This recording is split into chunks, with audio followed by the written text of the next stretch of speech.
কৃষ্ণ জয় গুৰু শংকৰ। শ্ৰীমন্ত শংকৰদেৱ সংঘৰ যি সংবিধানভাগী আমাৰ জ্বলাই টাইপা সংঘৰ সোণাৰী টাউনৰ চৰাইদেউ জিলা মাজমজিয়াত জ্বলাইলে আমি অত্যন্ত দুখ পাইছোঁ। কিয়নো আমাৰ এই সংবিধানভাগী 40-50 লাখ ভকতৰ হিয়া আমঠু হিয়াৰ মুকুট গুৰুজনে যি আমাৰ অমৰ সৃষ্টি বাণীবিলাক দি গোটেই সাৰমৰ্ম লিখা আছে। এই সংবিধানভাগী আমি ভাগৱতৰ পৰা গোটেই গীতাৰ পৰা সাৰমৰ্ম আনি লিখি কেনেকৈ গুৰু ধৰ্ম প্ৰচাৰ কৰিব লাগে, কেনেকৈ আমাৰ কৃষ্ণ এক ঈশ্বৰবাদী হ'ব লাগে, সেই ওপৰতে লিখিছে। আজি সেই সংবিধানভাগী জ্বলাই দিয়া মানে হৈছে আমাৰ গোটেই অসমীয়া জাতি বা গোটেই হিন্দু জাতি ভাগত ভাগি জ্বলাই দিয়া যেন লাগিছে। কিন্তু এনে কাম নকৰক। টাইপা সংঘতে তেওঁলোকক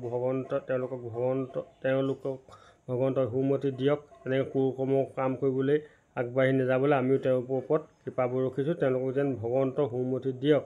আৰু তেওঁলোকে যে কৈ আছে টাই আহোম জাতিক শ্ৰীমন্ত শংকৰদেৱ সংঘই বেয়া দৃষ্টিয়ে চাই, এইটো নহয় যে কোনোদিন শ্ৰীমন্ত শংকৰদেৱ কোনো জাতিৰে অকল টাই আহোম জাতি বুলি কোনো জনগোষ্ঠীকে বেয়া চকুৰে নাচায়। কিয়নো বেয়া চকুৰে চোৱাহেঁতেন বা বেয়া দৃষ্টিৰে চোৱাহেঁতেন আজি 27-28টা জনগোষ্ঠীয়ে শ্ৰীমন্ত শংকৰদেৱ সংঘত অন্তৰ্ভুক্ত নহ'লহেঁতেন।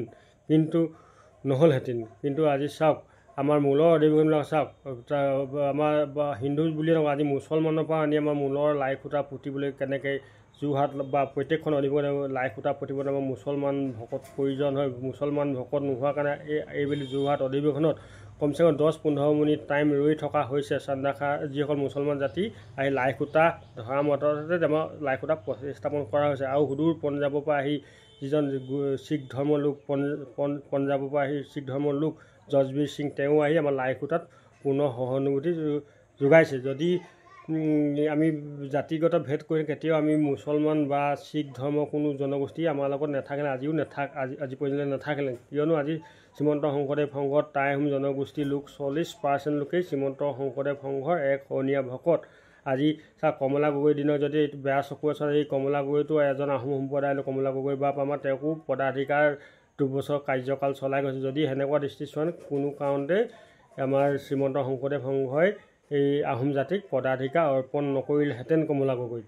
আজি আমি ক'বলৈ গৈছোঁ চাওক, আমি ইয়াত কোনো ধনী দুখীয়া নাই। আজি আপোনাৰ 2 তলা ঘৰ, মোৰ 1 তলা ঘৰ, মোৰ ভগা জুপি। আজি চাওক অধিৱেশন শিবিৰবিলাকত গৈ ধনী দুখীয়া কোনো ভেদ নাই, জাতিক কোনো ভেদ নাই, একেলগে একেটাই মুকলি আকাশৰ তলত কেনেকৈ ভকত বৈষ্ণৱ 4-5 ৰাতি নৰাতে শুই থাকে। চাওক আপুনি সেই পৰিৱেশটো দেখিলে আপোনাৰো গা নোম শিয়ৰি উঠিব।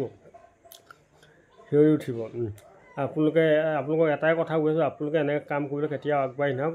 আমি একতা এনাজৰী বজাই ৰাখিব লাগিব। আমি জাতি ভাইৰ মাজত কাজিয়া কৰি সৃষ্টি কৰি লাভ নাই। আজি আমি কৰিব লাগে কি কৰিছোঁগৈ। আজি চাওক আমাৰ গোটেই অসমত যিবোৰ ৰজা পুৰণি কীৰ্তিচিহ্ন আছে, বিদেশী আহি অগ্ৰসৰ কৰিলে। আমাৰ যিবিলাক মঠ মন্দিৰবিলাক তেওঁলোকে সম্পূৰ্ণ গ্ৰাস কৰি উঠিছে। তেওঁলোক সেইবুলি আমি এইটো ক'ব জানো তেওঁলোকে মাৰি কাটি খেদিবলৈ কোৱা নাই, কিন্তু আমি কৰিব লাগে কৰিছোঁ কি। আৰু চাওক আমি এই শেষত আপোনাক এটাই কথা কৈছোঁ, আপোনাক ভগৱন্তৰ সুমতি দিয়ক আৰু আপোনালোকৰ ওপৰত আমাৰ কৃপা থাকিল। আৰু আমি শেষত পঞ্জাৱৰ পৰা অহা জজবীৰ সিঙৰ সুন্দৰ মন্তব্য আপোনাৰ হ'ব আগলৈ ভিডিঅ' সহায় দেখাবলৈ আগবাঢ়িছোঁ। কৃষ্ণ জয় গুৰু শংকৰ। ঠিক তেনেধৰণৰ বৰগীতো গাঁও 2-4টা। সেইকাৰণে প্ৰথম আমি গুৰু বন্দনা আৰম্ভ কৰি শিখ ধৰ্মৰ চবতটোলৈ আমি আগবাঢ়িম। আৰু চবতটোৰ তাৎপৰ্য ক'বলৈ সময় ল'ব। আমি মূলতেই কৈছোঁ হিন্দু মুছলমান শিখ ইছাই সকলোবিলাক আমি এক ঈশ্বৰৰ সন্তান। আৰু এই পৃথিৱীতে হিন্দু বা সনাতন, শিখ, বৌদ্ধ যিমান জাতি জনগোষ্ঠী আছে বা যিমান ধৰ্মাৱলম্বী লোক আছে, আমাৰ ইয়াতেই সমস্তখিনি বিচাৰ। কিন্তু আমাৰ আমি ধৰাধামলৈ আহিছোঁ আকৌ ভগৱানৰ আদৃশক্ৰমে আৰু শ্ৰীহৰিৰ ভগৱান দেৱকী নন্দনৰ আমি ভগৱান কৃষ্ণৰ অৰ্থাৎ আমাৰ গুৰু শিখ ধৰ্মত আমাৰ আকল পুৰুষ বুলি কৈছে, যাৰ জন্ম মৃত্যু ৰহিত। আকৌ পুনৰ তেখেতে আমাক মাতিব, তেখেতৰ চৰণলৈ যাব লাগিব। গতিকে এই পৃথিৱীতে কাৰ কি জাত সেইটো বিচাৰ আছে।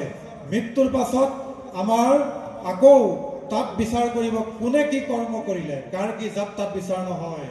গতিকে আমি আপোনালোকলৈ প্ৰথম গুৰু বন্দনা আৰম্ভ কৰি কৈ বোলে ৰাম ৰাম, কৈ খোদাই, কৈ চেবে গুচৈয়া, কৈ আল্লাহ, এই চবতটো গাবলৈ বিচাৰিছোঁ।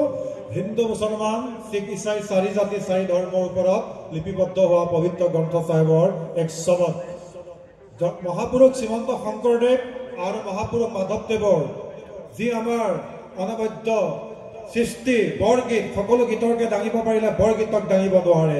তেনেকৈ আমাৰ শিখ ধৰ্মত গুৰু নানকৰ সৃষ্টি সকলো শব্দক দাঙিব পাৰিলে শিখ ধৰ্মৰ শবদক কোনেও দাঙিব নোৱাৰে গতিকে সম্পূৰ্ণ সমজস্য আছে গুৰু বন্দনা গাই পেলাই শবদটো গাবলৈ আমি আগবাঢ়িছোঁ যেহেতুকে সময় আমাৰ নাটনি